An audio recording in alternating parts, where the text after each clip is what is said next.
3 weeks we had Canadian guest speakers here, and they were all the best in their fields, producers, directors. So it's a very heavy burden on me to talk about the film from Canada, but you know, Persians used to rule the world, and they can rule the a world of cinema and film criticism. So I made a handout basically summarizing what I want to say.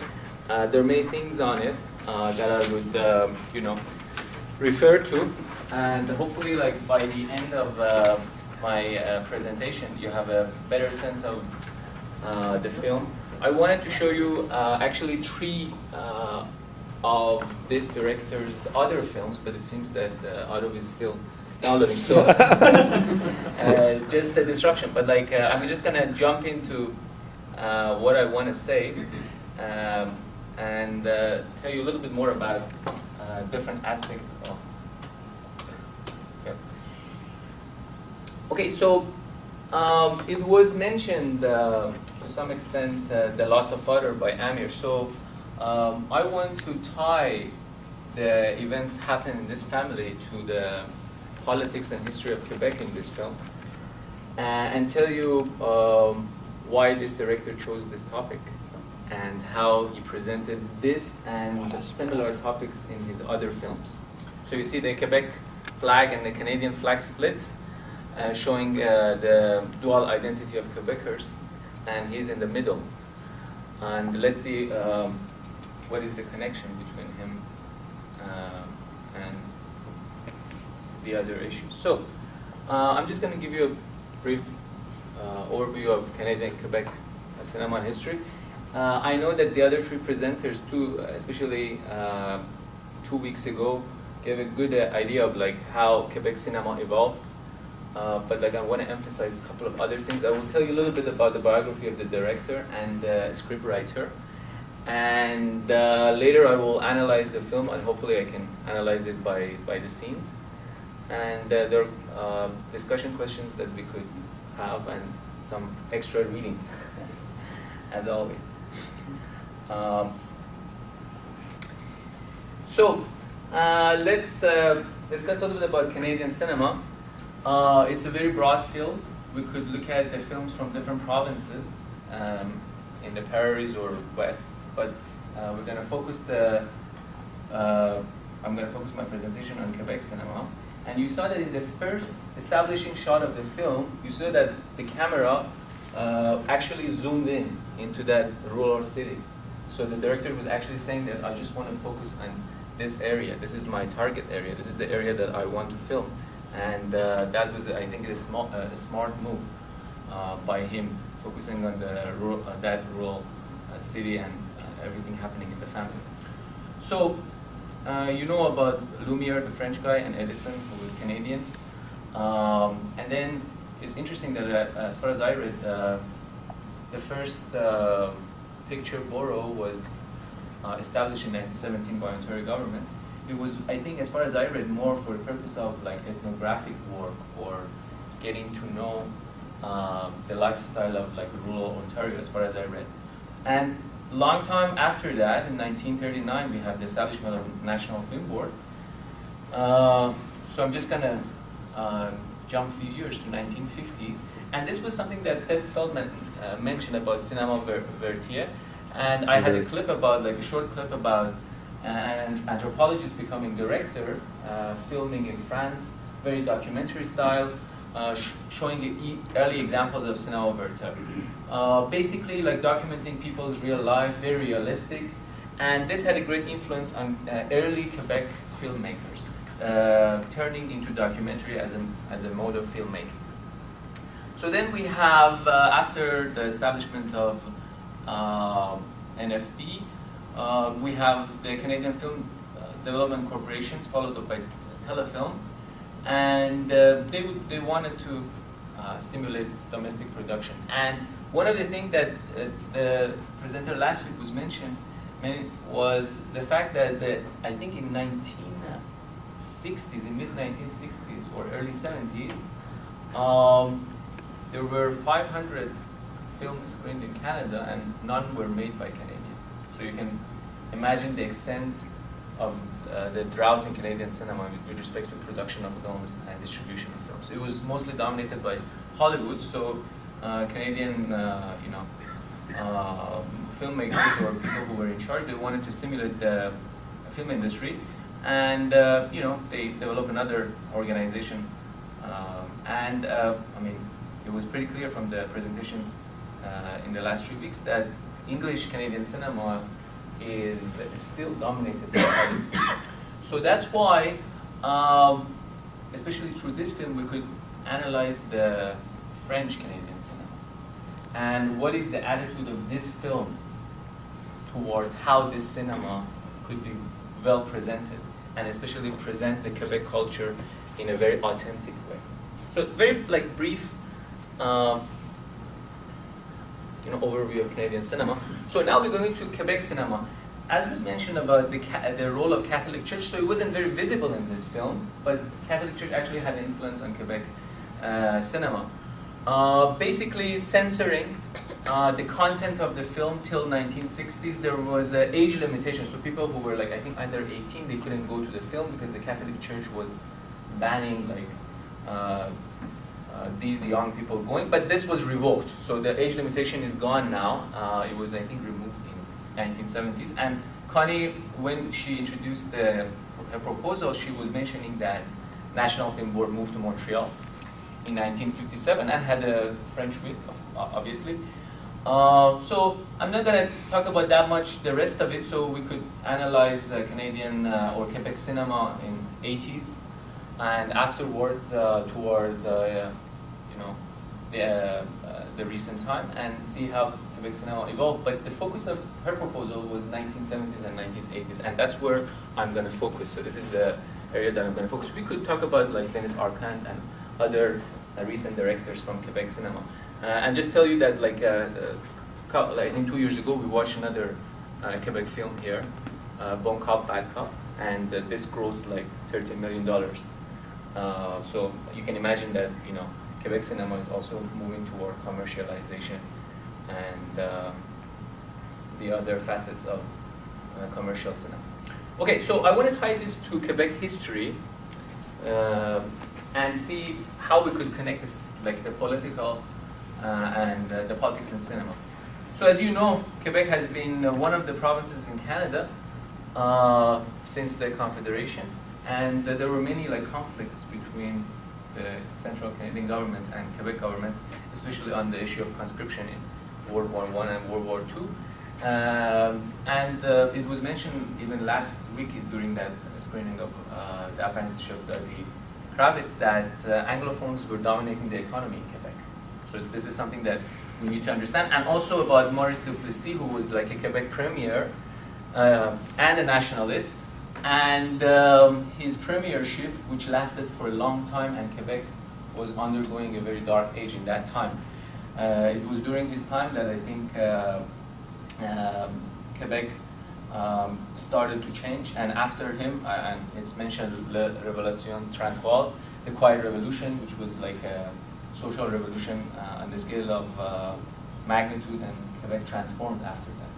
So we see a liberalization of the culture, and this film is one of the byproducts of that. So you can imagine. I have to tell you that this film was made in 1979. In 1976, a PQ government, Parti Québécois, separatist government, is coming to power in Quebec. And there was a referendum a year after this. So there were some critics who were saying that this film is foretelling basically the clash between the old guard and the new sovereigntist movement. But that referendum was lost, and it was in 1980, a year after this film. We could make some connections between this, and that's exactly the core of my presentation. So I discussed very briefly about the Quebec history. Okay, let's talk about the director and the scriptwriter.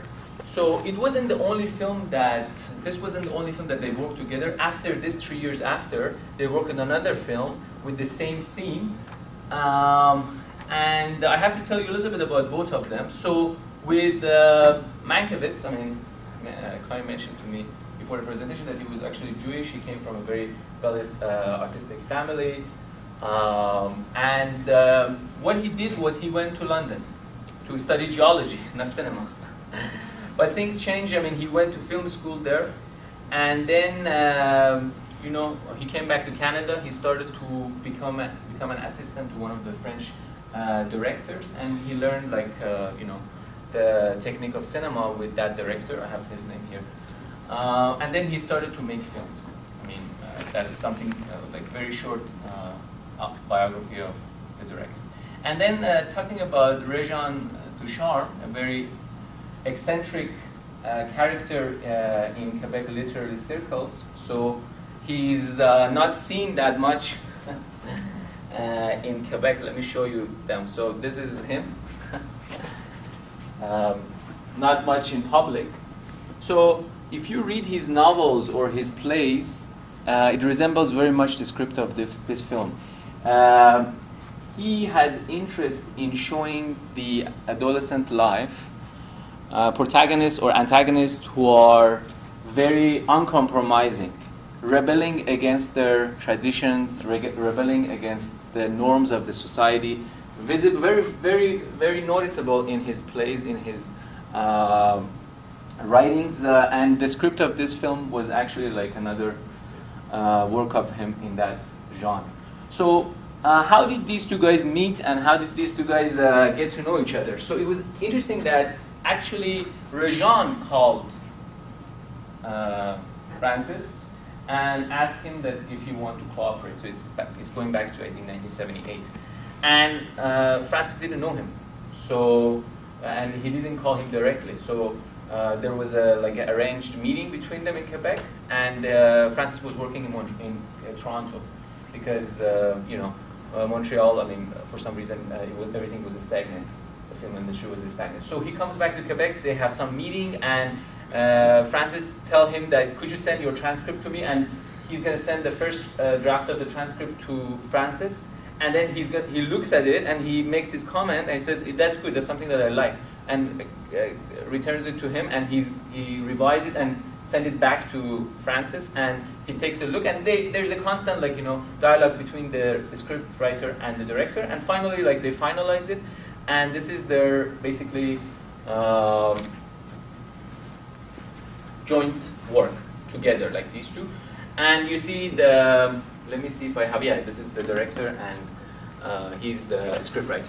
Let me tell you a little bit about the cinematographer, because cinematographer is one of the famous, cinematographer in Canadian history.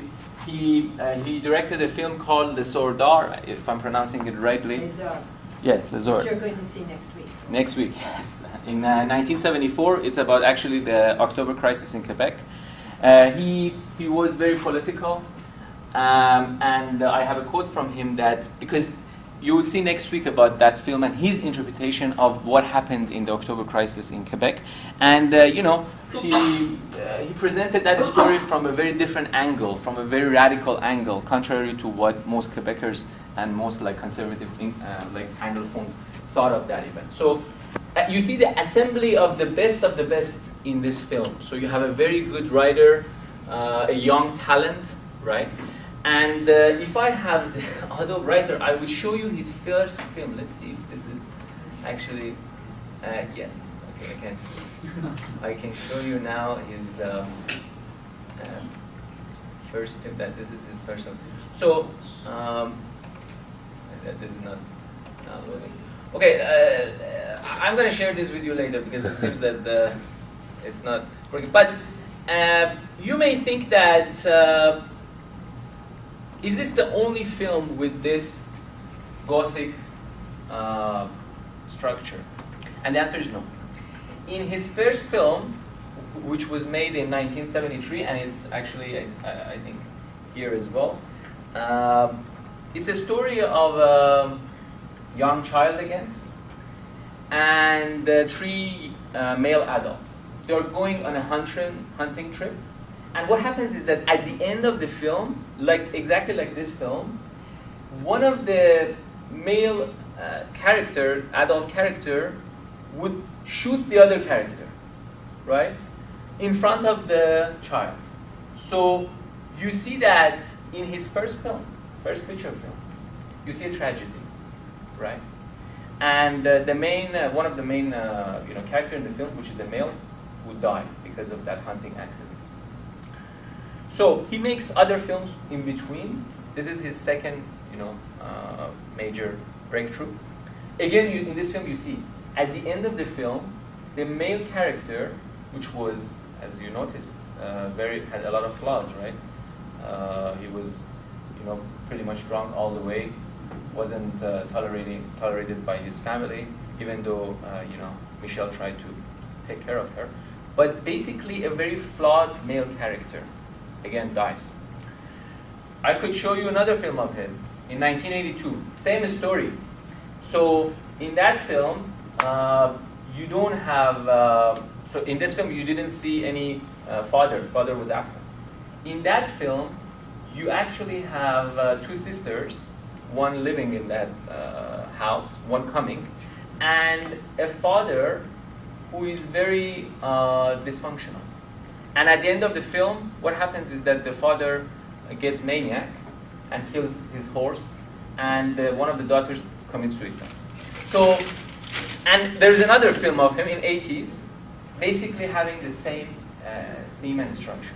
So, I just want to remind you that this is not his only time that he portrayed a dark film like this. This is pretty consistent in his films throughout 70s and 80s.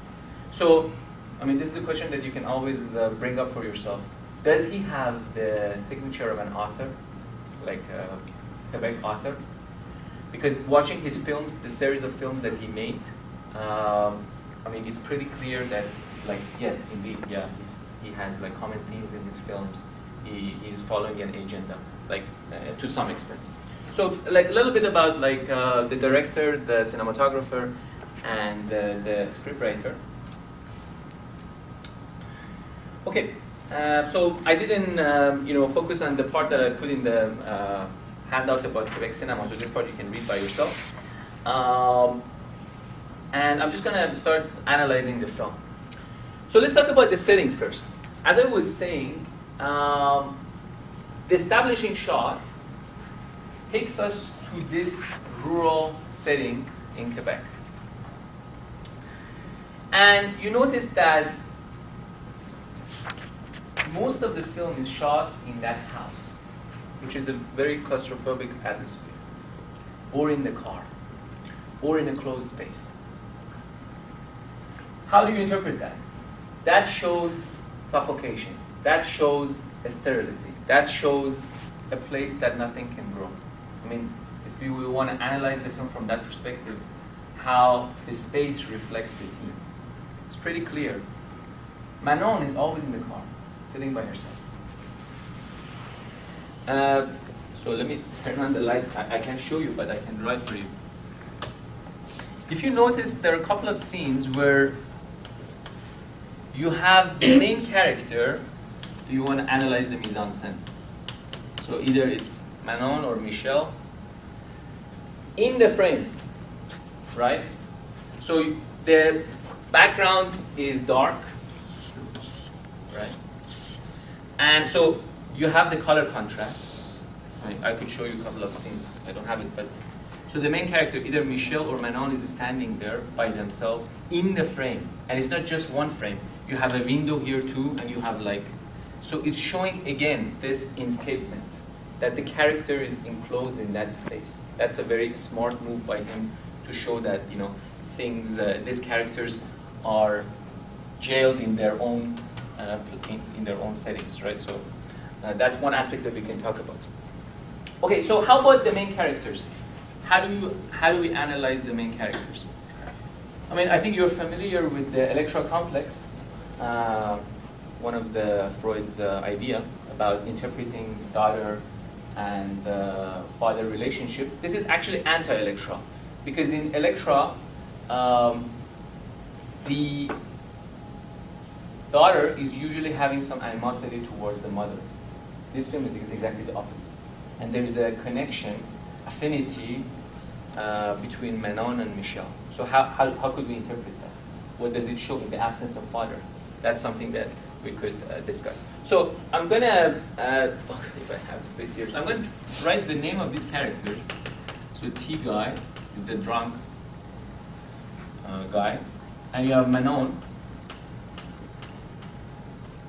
which was, as you were saying, seems to be older than and more knowledgeable than her age. Very manipulative. She smokes, she drinks, she tells lies with no remorse. And you have the mother, Michelle. So these are the characters we have to basically study. So tying the political and personal, I think one of the articles that I read, T-Guy represents Old Quebec. He represents Old Quebec. That is decaying. That is facing a lot of challenge from modernity, from La Révolution Tranquille, during the Quiet Revolution. Michel is the balancing force in the Quebec society. In a limbo, in a state of limbo. He represents the liberal side, the side that wants to keep the tradition but also wants to move forward. He's constantly in the battle, balancing out so many different aspects of her family. And Manon is obviously a radical. So you see clearly in this film that the director is making the personal political, like at least from this interpretation. So, as mentioned about the Gothic elements, the main character, I mean Manon, especially Manon, has a lot of irrational tendencies, right? And very passionate about her mother, to the extent that the mother is also surprised why she loves her and why she adores her so much. It's a very menace love. It's not a very easy love to digest. We have, as I mentioned, door and window motifs, which are all elements of Gothic films and I mean also in the literature. So a little bit about the financial aspect of the film. So it was it cost $600,000 back then, and 3/4 was covered by the Institute in Quebec. As you watched, in many scenes in the film, Manon had that book reading, and this was a book by Emile Bronte, which was one of the three main famous sister, who died very young. But she wrote a book, this book, and you notice that Manon was reading that book all along. So that's a very classic Gothic literature, right, of that age. So again, reinforcing the idea that this story is having some dark ending, or this is we could read this as a Gothic tale. I mean, so, and also this painter, and this film was influenced by painting of this American painter. Okay, I'm gonna turn it off. So I mentioned the door and window motif. It repeated many times, many scenes. We see the characters through many layers, or we see the characters looking at other characters from one perspective. They're standing in the interior and they're watching the other characters from that perspective, but there's a gap. It seems that the characters are very distant from each other. And even the position of the camera, you notice that there was a scene where the camera was put in the car, right? You see the T-Guy is coming out of the door. So the camera is positioned there and T-Guy is moving toward the camera. You see how many layers you have till T-Guy can get to where he could sit in the car. You have the windows, you have the door, he has to open the door, he has to walk out of the door, he has to open the car, he has to sit in the car, and the camera is still showing this. So showing the barriers that this character has to face, right? So this is very common in, again, Gothic. You see, as I showed, the many scenes, right? This was pretty much influenced by this, I mean, there are some critics who are saying that by this painter, he's like an urban painter, American urban painter, basically painting about urban life. And I mean, there are some similarities between his painting and the director. Okay, I mentioned to some extent about the themes and symbolism. So we have the door and the windows, and another element is the car and the road. So So as I mentioned, like most of the things that are happening in the car is a battle between the characters arguing with each other. You have Tigay and Manon arguing with each other. And as I said, like to me, car is another place where these characters are escaped. I mean, they have nowhere to go. You notice that Manon was sitting in the car for a long time, and like she couldn't do anything. She was just reading her book. So that's another element. And also road. You saw that, again, after the establishing shot, you see the car going into the main area of the city, of the town. And then throughout the film, we see the road once again. So what does it signify? What is the significance of this symbol? And to me, it signifies that there's a long way ahead. There's always like some roads that these characters should pass to get to where they want. And it's repeated all the time, right? So again, these are the things that we can discuss. Again, one of the common theme in Regin, in the scriptwriter, and also in Francis Mankiewicz's films, one of the themes repeated is the dysfunctionality of adult life. And this was pretty noticeable. The family that was dysfunctional. You see the characters, the male characters. The policeman was finally manipulated by Michel. He was out of picture. And you see, it's interesting that he was a police. He was a symbol of authority. But then he's gone. And who drives his car? It's Michel. He sits in the bed. He sleeps in the bed, and Michel takes her car, and she's the one who is trying to clamp down the anarchy. Again, showing that this male character has no power and is out of picture. What happened to Tiga at the end of the film? Again, same story. It was through her devious manner, Manon, that Tiga is also out of the picture.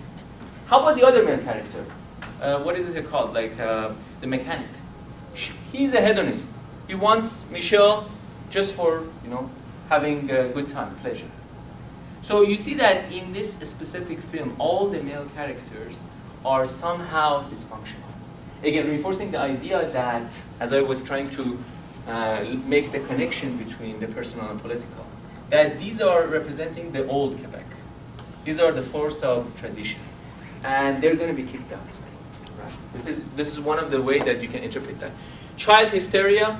Why child hysteria? Why it's not a benevolent child? Why it's not a child that is accommodating? Again, going back to the clash between the modern and the tradition.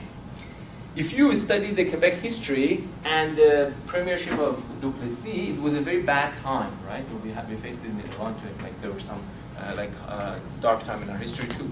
So in that time, what you notice is that you see the emergence of radicals, right? And radicals who are psychologically tormented. Same story with Manon.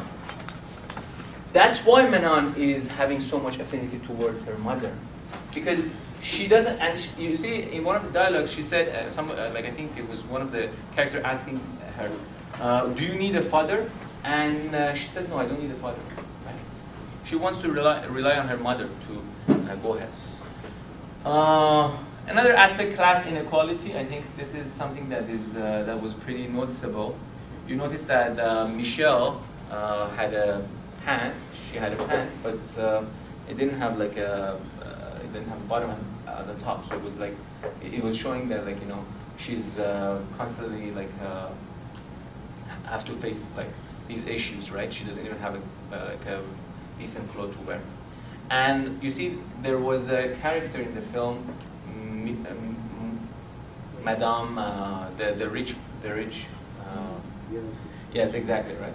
So what happens is that it's showing the contrast between this very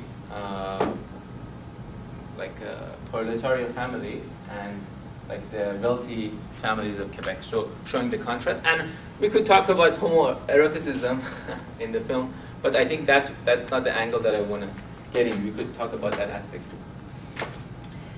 Okay, let's discuss some questions, because I want to make some connections between the films that we watched in the last few weeks.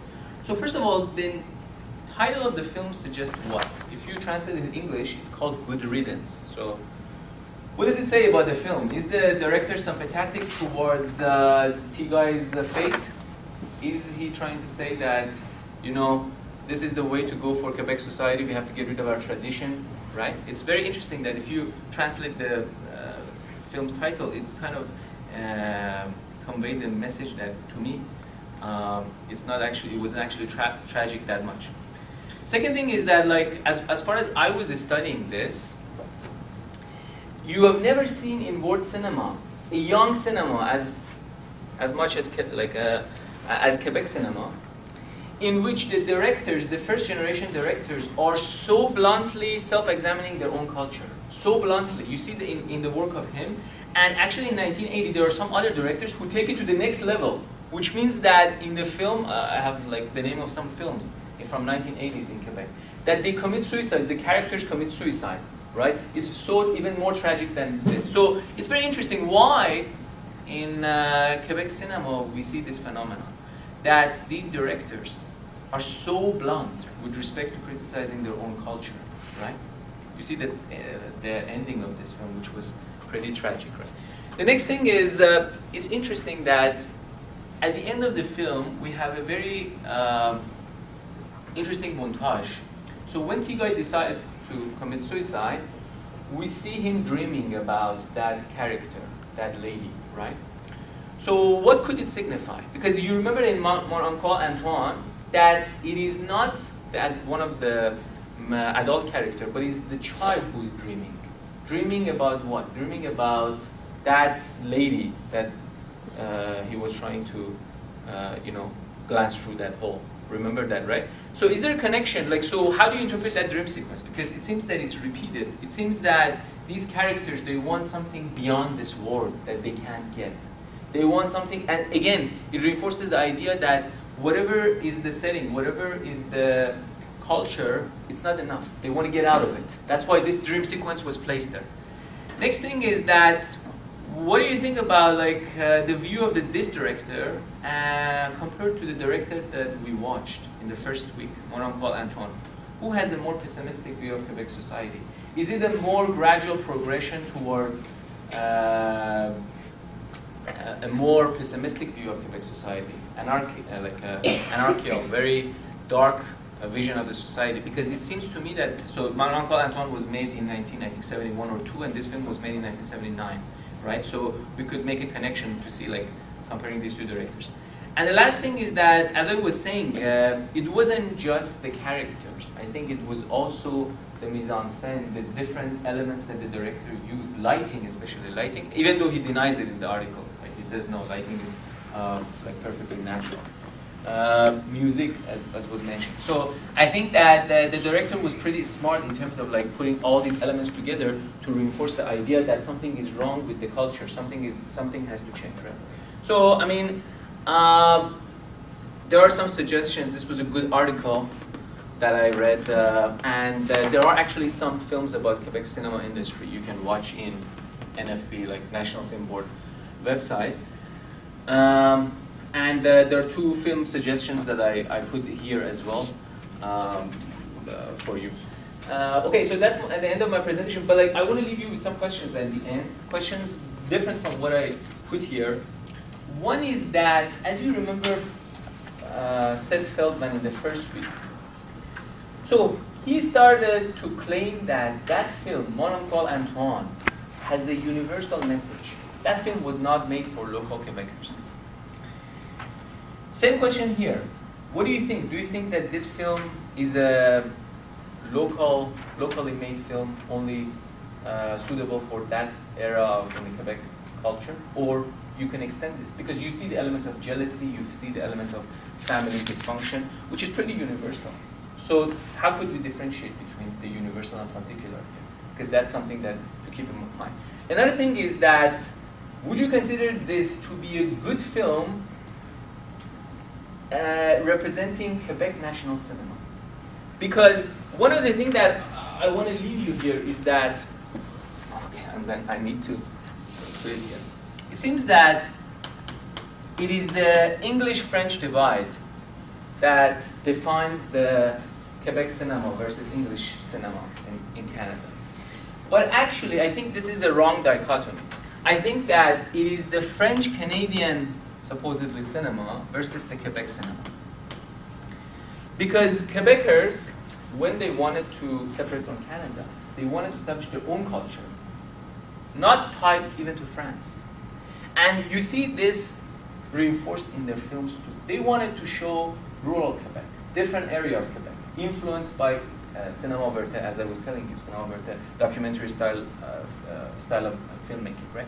So again, it seems that it's more like Quebec francophones trying to distinguish themselves from Anglophones. But like we could reformulate this question by saying that it's Quebecers wanted to reinforce their identity and showing their identity not just against Anglophones, but also against the old Quebec cultures. So this was my presentation. I hope you liked it, and happy to take your questions.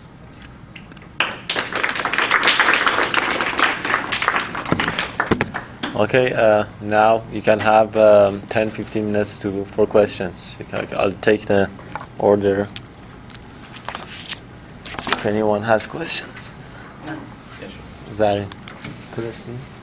What extent is it that you guys represent the old Quebec? You mean Quebec?